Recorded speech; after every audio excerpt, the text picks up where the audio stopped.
Buongiorno, bentrovati per la nostra rassegna stampa, le prime pagine dei quotidiani nazionali e non solo. Andremo a vedere anche i siti per capire quelle che sono i riflessi che arrivano anche delle ultime che arrivano dal mondo, ovviamente, che riguardano il Medio Oriente. Che cosa troviamo sulle prime pagine dei quotidiani? Sicuramente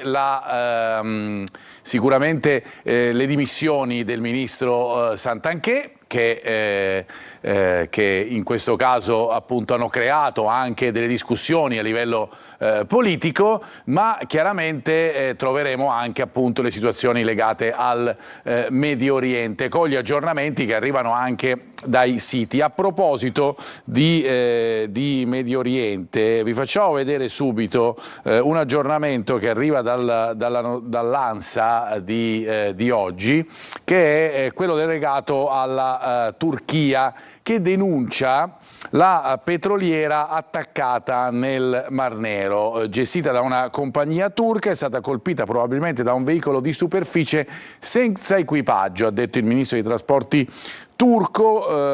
Il cargo petrolifero attaccato era sanzionato dall'Unione Europea e da Kiev, questo secondo i media. Dunque momento particolare che coinvolge certamente il Medio Oriente in tutti i suoi aspetti, ma in questo caso appunto anche il territorio del Mar Nero, con la Turchia protagonista e i legami appunto con il petrolio russo. Ritorniamo ai quotidiani per tornare invece alla notizia principale che troviamo sui quotidiani nazionali, che è quella della Santanchè, che appunto cede a Meloni. L'annuncio in una lettera alla Premier, che rilancia: ho rimediato agli errori, adesso una nuova scossa, dopo Del Mastro e Bartolozzi lascia la ministra al turismo. Cara Giorgia, obbedisco, io abituata, dice, a pagare i miei conti e anche quelli degli altri. A 13 anni, intanto, questa è l'altra notizia che troviamo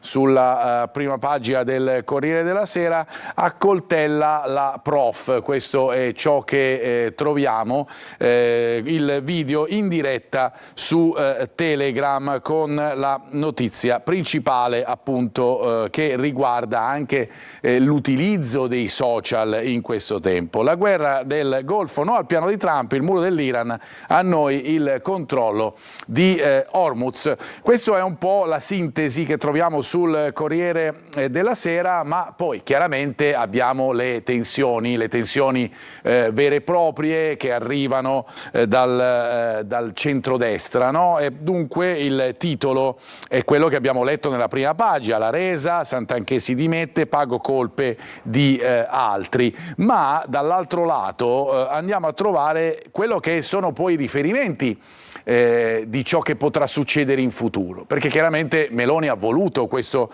repulisti, se così possiamo chiamare. Il Corriere della Sera dice: per Meloni il dossier è chiuso, ma ora serve una nuova scossa.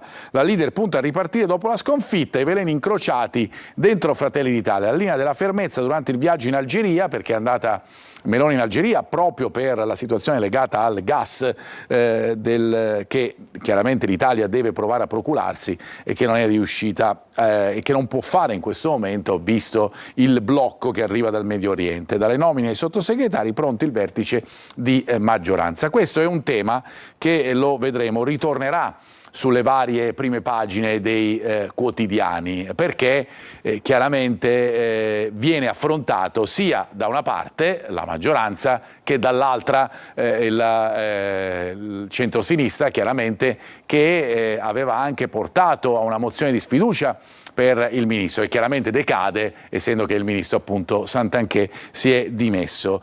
Di questo parlano anche le prime pagine dei quotidiani, che si dividono un po' fra la notizia che ritroviamo, appunto, le dimissioni del ministro del turismo, ma anche ciò che può succedere in futuro. Ad esempio sul Messaggero il titolo è regato appunto alla notizia che abbiamo: Santanchè che lascia, tsunami referendum, la ministra che cede a Meloni, la titolare del turismo prova a resistere, poi dice: obbedisco, pago sempre i conti anche degli altri. Questo è il tema polemico che ritorna anche sulle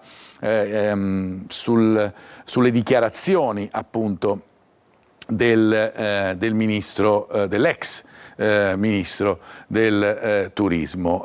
Ovviamente questi titoli sono anche su altri quotidiani, come per esempio La Repubblica, il veleno nell'addio di Santanchè. La resistenza della ministra dura meno di un giorno, lascia con una lettera polemica a Meloni, paga i conti anche quelli degli altri, con le opposizioni che parlano di dimissioni tardive. La Premier sembrerebbe possa tenere l'interina al turismo con un terremoto in Forza Italia, raccolta di firme anti-Gasparri. Questo, come vi dicevamo, sono i titoli che vanno a incentrarsi su ciò che è successo. Qualcuno va anche al gioco di parole, come ad esempio il Fatto Quotidiano, che titola così: non più Santa. Allo sbando, Santanchè si arrende, Meloni tentata dal voto, la ministra imputata resiste per ore, poi si strappa la promessa della ricandidatura con Fratelli d'Italia e si dimette. Questo dice il Fatto Quotidiano. Chi gioca anche con l'inizio, diciamo la radice del cognome della Santanchè è La Verità, che parla di Settimana Santa. Questo è il titolo che troviamo sul quotidiano e che chiaramente riguarda la settimana politica, non certo quella pasquale,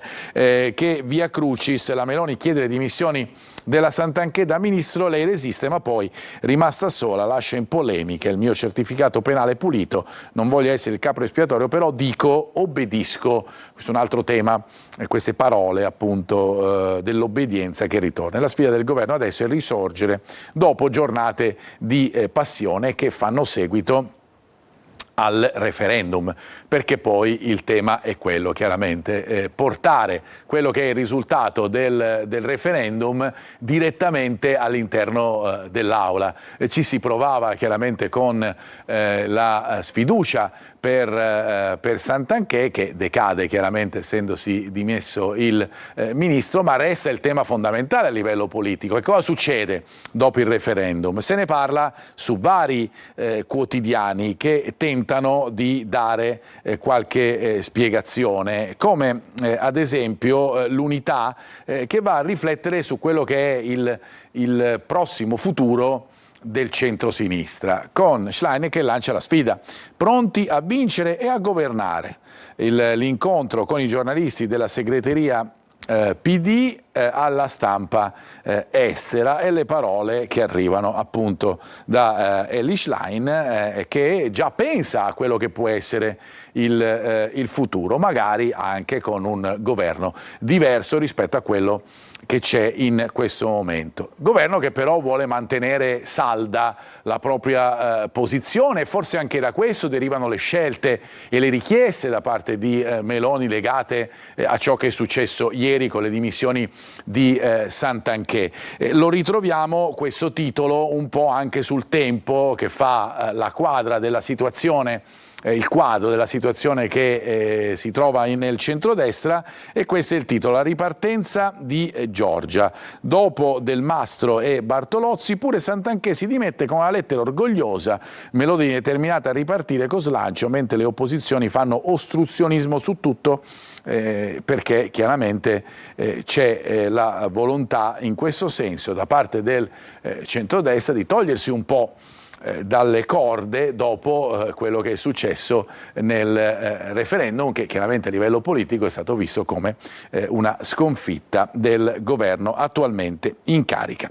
Andiamo a vedere adesso invece quelli che sono i titoli principali che troviamo per ciò che concerne il Medio Oriente, perché la situazione è a un bivio. Gli Stati Uniti hanno mandato delle richieste, diciamo 15 punti su cui si può riassumere una trattativa di pace, trattativa che è stata rispedita al mittente dall'Iran, che invece pensa ad altri 5 punti. Riusciranno a mettersi d'accordo? Su questo incombe anche la situazione economica, perché chiaramente c'è un rischio recessione anche negli Stati Uniti e soprattutto si va verso delle prove elettorali importanti. Un po' il riassunto ce lo fa il Sole 24 Ore, che chiaramente riesce ad inquadrare anche sia l'aspetto politico che quello economico. E allora il titolo è questo: Teheran respinge il piano USA e detta 5 condizioni per la tregua.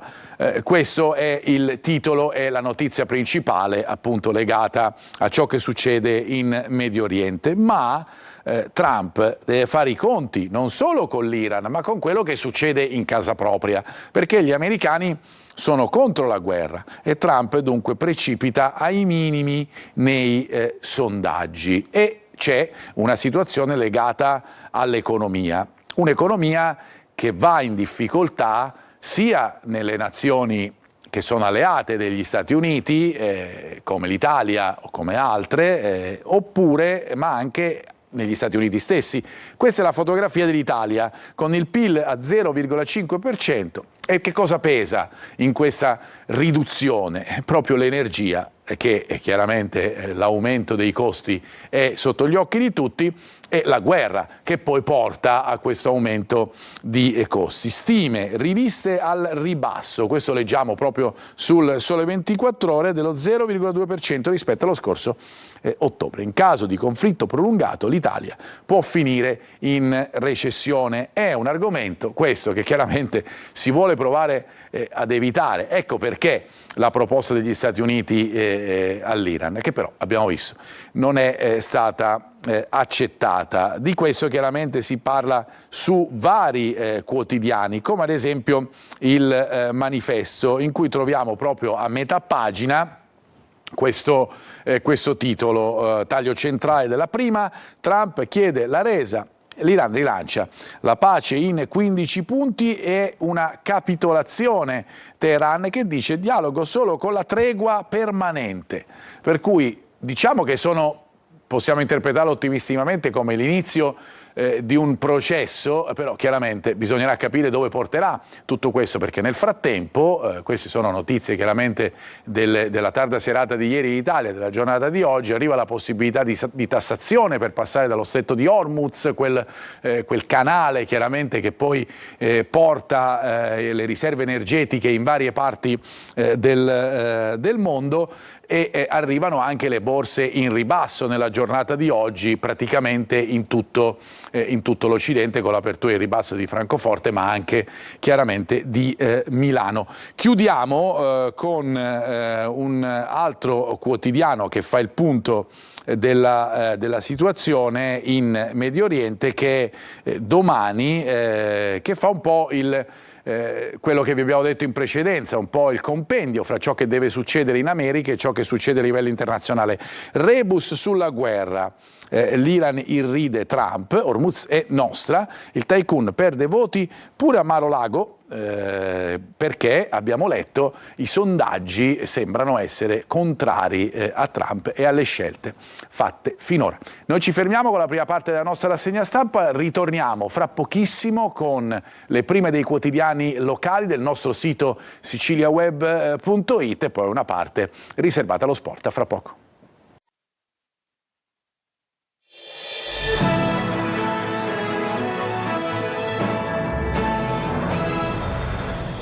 Ben ritrovati, seconda parte della nostra rassegna stampa. Andiamo sui quotidiani locali partendo dal nostro sito siciliaweb.it. L'apertura è dedicata ad Altavilla Milicia, come avete sentito nel nostro telegiornale. Questo è il titolo principale: incapace di intendere, assolta Miriam per la strage di Altavilla, ribaltata la sentenza in appello. La 17enne non poteva opporsi agli adulti. È la notizia più importante della giornata, ma chiaramente ne trovate altre sul nostro sito con la nuova cupola mafiosa. Ne parleremo fra poco anche con le pagine dei quotidiani regionali. A Catania con 200 anni di carcere, ma chiaramente anche le altre notizie con i nostri servizi in evidenza sempre sul sito siciliaweb.it e con tutte le notizie che arrivano sia dalla Sicilia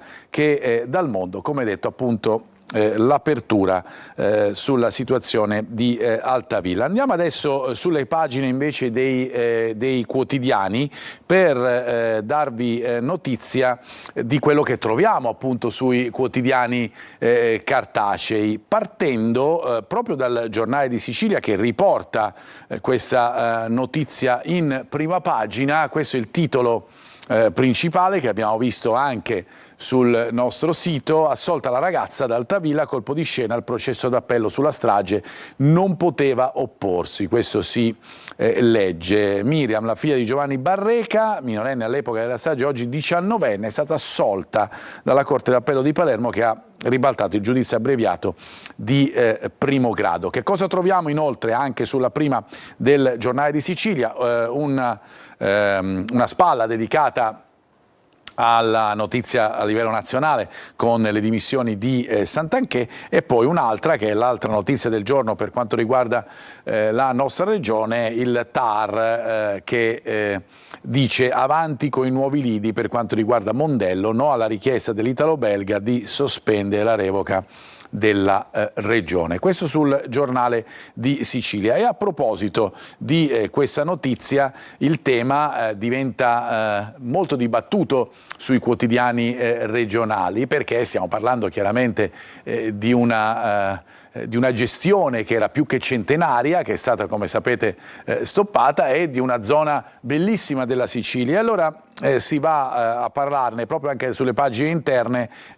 Mondello, il TAR che conferma lo sfratto, respinto il ricorso della italo-belga, la decisione dei giudici amministrativi, finito il rapporto di fiducia con la regione. Ma si va incontro chiaramente per questa bellissima spiaggia anche ad un futuro che deve portare chiaramente delle novità, e questo futuro ci viene descritto anche da ciò che troviamo su Repubblica Palermo: il pericolo della libertà della Miami d'Europa col mare in Bella Vista. La prossima estate sarà un banco di prova determinante per i nuovi modelli di gestione degli spazi, ma anche per la civiltà di una comunità. In sintesi ci fa capire anche il quotidiano: difficili da vedere in un posto magnifico come questo le spazzature come in questo caso, per cui chiaramente sarà in questo senso un'estate importante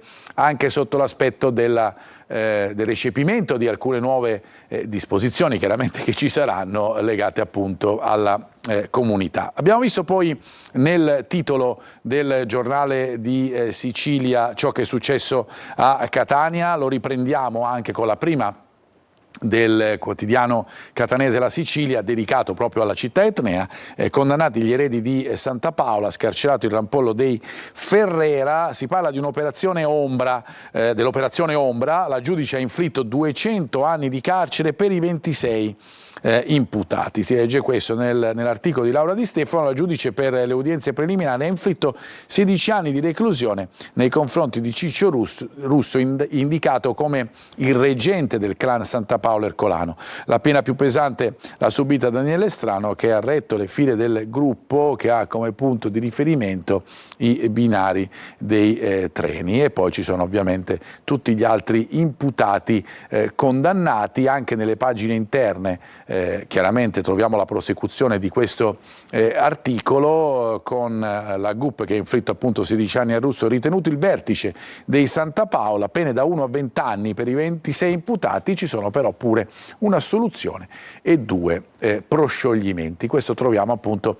nelle pagine interne della Sicilia. Si va a parlare invece di altro su Gazzetta del Sud e Repubblica Palermo. Su Gazzetta del Sud il tema è legato ancora alle questioni nazionali, con la resa della Santanchè, pago per gli altri e dimissione della ministra del Turismo al termine di una lunga giornata di tensioni. Al suo posto Malagò. Abbiamo letto invece dai giornali nazionali che Meloni potrebbe pensare anche di tenere per sé il ministero, ovviamente ad interim. E poi le notizie internazionali, con l'Iran che respinge il piano di Trump e pone per la pace 5 condizioni, oppure la situazione dei mondiali di calcio. Ne parleremo fra pochissimo, con l'Italia che gioca anche contro i fantasmi.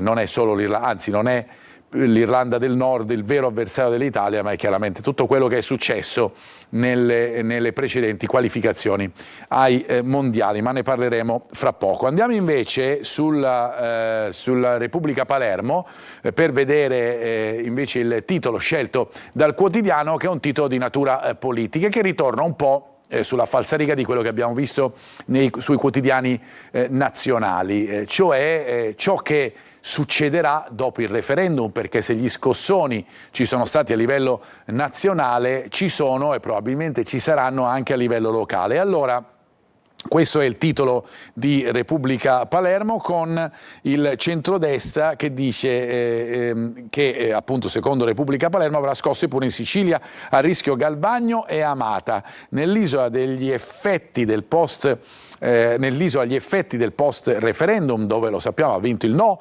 nettamente, Donzelli, tutte le posizioni sono in discussione, la coalizione diserta la seduta salta fra le polemiche la manovra da 1,8 miliardi. Troviamo poi anche un'altra notizia su Repubblica Palermo, questa sulla comunità nel bosco, i bimbi separati dalle madri. Non è chiaramente la vicenda nazionale che tanto ha fatto discutere, ma un'altra vicino nella nostra regione, nel bosco di Gibilmanna. Stavano sempre chiusi in casa i 2 bambini trovati dalla polizia nel bosco di Gibilmanna all'interno di una piccola comunità succube di un santone. Talvolta uscivamo tutti insieme la notte, ha raccontato una delle mamme, che è italiana, l'altra è tedesca, e i bambini figli di uno stesso papà, pure lui di nazionalità tedesca, hanno 7 e 11 anni, non sono mai andati a scuola. Questo ha trovato appunto questo caso proprio a Gibilmanna il quotidiano Repubblica di Palermo. Ritorniamo alla situazione della politica. Era l'apertura appunto di Repubblica per vedere il titolo principale: Fratelli d'Italia sotto esame in Sicilia dopo il Repulisti romano in bilico Amata e Galvagno. Donzelli, tutte le posizioni in discussione, il governatore tace, centrodestra assente a Sala d'Ercole, saltano le variazioni di bilancio, per cui chiaramente è una situazione che, se era complicata prima del referendum in Sicilia, rischia di esserlo ancora di più chiaramente dopo il referendum stesso. Nel frattempo la Regione a livello amministrativo si dota di altri immobili. Troviamo questa notizia sulla Gazzetta del Sud. Questo è il titolo: la Regione riacquista i suoi palazzi, 30 immobili svenduti 19 anni fa. Con Schifani che dice: grazie alla solidità dei conti della Regione portiamo a casa un'operazione che non solo rafforza il controllo pubblico, ma consente anche un risparmio concreto per i siciliani. Un'operazione che mette fine al salasso: 222 milioni incassati e 418 sborsati fino ad ora, per cui insomma, con un saldo passivo di quasi 200 milioni. Altre notizie che ritroviamo in questo caso su Repubblica Palermo: l'attentato a Sicily Bikar, ne abbiamo parlato chiaramente anche nei nostri telegiornali nei giorni scorsi. Ci sono dei risvolti che troviamo appunto sul quotidiano: la pista mafiosa e le indagini alla DDA. Lo ha deciso il procuratore De Lucia dopo le prime riunioni con i carabinieri. Oltre 30 colpi di mitra sparati nel deposito. C'è anche Tommaso Dragotto, appunto, che è il responsabile dell'azienda, e poi la sede appunto di Sicily Bikar a Palermo, con l'attentato di cui abbiamo parlato e di cui appunto ci sono ulteriori sviluppi. Come detto, chiudiamo con lo sport, perché oggi è una giornata importante per la nazionale di calcio italiana, perché stasera alle 20:45 a Bergamo gli azzurri giocano contro l'Irlanda del Nord ed è la semifinale dei playoff per tentare di entrare finalmente al mondiale di calcio dopo 2 assenze consecutive per gli azzurri nel 2018 e nel 2022, mondiali del 2026 che si terranno in Messico, Canada e Stati Uniti, e di cui si sa già il girone eventuale dell'Italia dovesse passare il turno. Eventuale appunto perché serve vincere la partita con l'Irlanda del Nord e poi la prossima con la vincente di Bosnia-Galles. Ma intanto si pensa a questa partita e anche ai tifosi dell'Italia, di cui c'è una parte, una tifoseria abbastanza ampia, quella dei più giovani, che praticamente non hanno mai visto l'Italia al Mondiale di calcio. E allora ecco il titolo della Gazzetta dello Sport: fateli sognare. A Bergamo alle 20:45 per battere l'Irlanda del Nord, martedì si troverebbero gli azzurri di fronte Galles o Bosnia, che sono di fronte nell'altra semifinale, ma il tema appunto è questo, e lo vediamo dalle foto che riportano dei ragazzini, ragazzi e ragazzine, una generazione che non ha mai visto gli azzurri in Coppa del Mondo. Appunto, l'ultima presenza dell'Italia al campionato del mondo è stata nel 2014, onestamente con pochissimi risultati, un'eliminazione al primo turno di quel mondiale in Brasile vinto dalla Germania, ma insomma l'ultima grande Italia è stata addirittura 20 anni fa, nel 2006, con la vittoria appunto del campionato del mondo. Questo sulla Gazzetta dello Sport per quanto riguarda l'Italia, ma cambiamo argomento, lo facciamo nel finale, andiamo a parlare di calcio di casa nostra con il Catania che ritrova uno dei suoi grandi protagonisti, cioè Cicerelli. Abbiamo visto 10 minuti di impiego pressappoco nella partita con il Casarano, l'ultima giocata dagli etnei, e anche a lui si attacca il Catania e il nuovo allenatore William Viali per la missione Serie B. Il Catania ritrova il genio Cicerelli, che è bello tornare a casa dall'infortunio contro il Latina al Massimino, al rientro col Casarano, 11 minuti di applausi, gioco e assist ai compagni. Ritornerà proprio a giocare a Latina sabato, perché questo è il prossimo appuntamento del Catania, che fra parentesi Telecolor trasmetterà in diretta. Noi ci fermiamo con lo sport per la nostra rassegna stampa, grazie per averci seguito e un buon proseguimento di giornata.